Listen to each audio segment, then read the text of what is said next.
Investor Daily Summit 2025 resmi digelar hari ini, Rabu 8 Oktober hingga Kamis 9 Oktober 2025, berlokasi di Jakarta Convention Center, Senayan, Jakarta.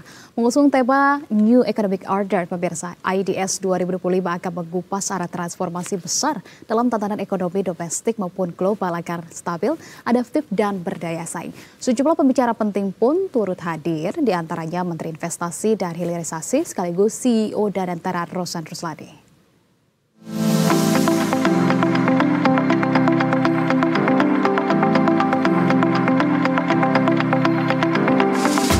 Investor Daily Summit 2025 merupakan ajang tahunan yang memberikan kesempatan untuk membuka wawasan, memperluas jaringan, dan meningkatkan kolaborasi lintas sektor di dalam ataupun luar negeri kembali hadir selama 2 hari, yaitu terhitung sejak tanggal 8 hingga 9 Oktober 2025.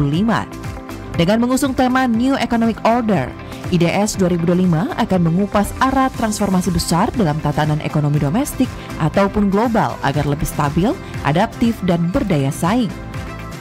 Berbagai pihak mulai dari pelaku usaha, investor, akademisi, pemerintah, dan pihak terkait lainnya di bidang ekonomi, bisnis, investasi, dan kebijakan publik turut hadir sebab IDS 2025 juga menjadi ajang promosi investasi di berbagai sektor strategis Indonesia, mulai dari infrastruktur, energi, teknologi, pariwisata, hingga ekonomi kreatif.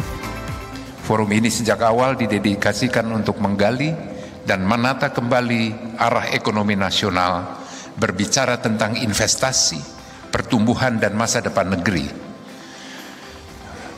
Bulan ini tepat setahun sudah pemerintahan Bapak Presiden Prabowo Subianto berjalan di tengah turbulensi global yang dahsyat, di mana peta ekonomi dan politik dunia bergeser dengan cepat yang tidak pernah kita bayangkan sebelumnya.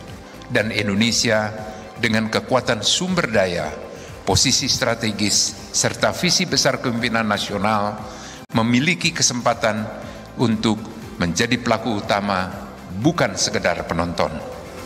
Adapun 5 Menteri Kabinet Merah Putih yang dijadwalkan hadir, yakni Menteri Investasi dan Hilirisasi sekaligus CEO Danantara Rosan Roslani, Menteri Koordinator Bidang Perekonomian Erlangga Hartarto, Menteri Keuangan Purbaya Yudisadewa, Menteri Energi dan Sumber Daya Mineral Bahlil Lahadalia, dan Menteri Koperasi Ferry Juliantono.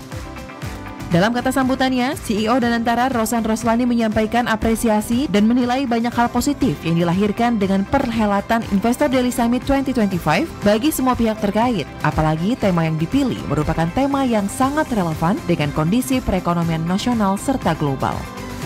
Tetapi juga ini memberikan signal yang positif bahwa Indonesia terus bergerak maju dalam rangka mempromosikan, menyampaikan perkembangan investasi, ekonomi, perdagangan, industri, dan yang lainnya yang berada di yang kita lakukan ini, baik dari segi policy, kebijakan, dan juga dari segi opportunity dan juga kesempatan. Tim Liputan Berita 1, Jakarta.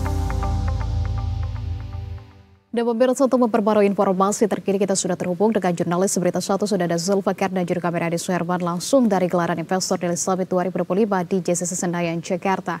Kita sapa Zulfakar, selamat petang. Zulfakar, bisa Anda gambarkan bagaimana kemeriahan gelaran Investor Daily Summit 2025 di hari pertama ini? Silakan. Selamat petang Anissa dan juga pemirsa Berita 1, dapat kami sampaikan baru saja tadi Menteri Koperasi Ferry Juliantono memaparkan sejumlah pemaparan terkait dengan arah kebijakan ataupun terkait dengan sejumlah kebijakan-kebijakan yang akan dilangsungkan oleh Kementerian Koperasi yang tengah dipimpin oleh dirinya Ferry Juliantono. Di awal pemaparan dia menyampaikan bahwa makna ekonomi order ini sangat menjelaskan ataupun sesuai dengan arahan dari Presiden Prabowo Subianto. Tema besar dari Investor Daily Summit tahun ini adalah New Economic Order. Ini sangat selaras dengan arahan dari Presiden Prabowo Subianto yang meminta kepada Kementerian Koperasi untuk mengejar ketertinggalan badan usaha koperasi dari BUMN ataupun pihak swasta. Sehingga ada pun program kerja yang tentunya menjadi salah satu prioritas program kerja dari Presiden Republik Indonesia Prabowo Subianto, yakni program kerja pembentukan 80.000 koperasi merah putih kelurahan yang tengah dicanangkan oleh Kementerian Koperasi sendiri. Adapun program ini akan melibatkan lebih dari 18 kementerian ataupun badan usaha dan pemerintahan daerah mensukseskan program dari Koperasi Kelurahan Merah Putih ini, Anissa dan juga pemirsa Berita 1. Ferry menyebutkan pencapaian ini menjadi sangat luar biasa karena akan ada 80 atau sampai 81 ribu koperasi merah putih yang akan tersebar di seluruh Indonesia dari Sabang sampai Merauke. Adapun juga koperasi ini menjadi subjek ekonomi baru begitu ya, sehingga dia berharap bahwa nantinya perekonomian ini akan lahir langsung dari desa, kemudian dari koperasi sendiri, sehingga banyak hal-hal yang dapat mencanangkan ataupun juga membentuk kembali dan menjadi pendorong perekonomian nasional. Kembali ke Anda, Anissa. Ya, baik, Zulfakar dan juga Ade Suherman, terima kasih banyak atas laporannya. Selamat kembali bertugas.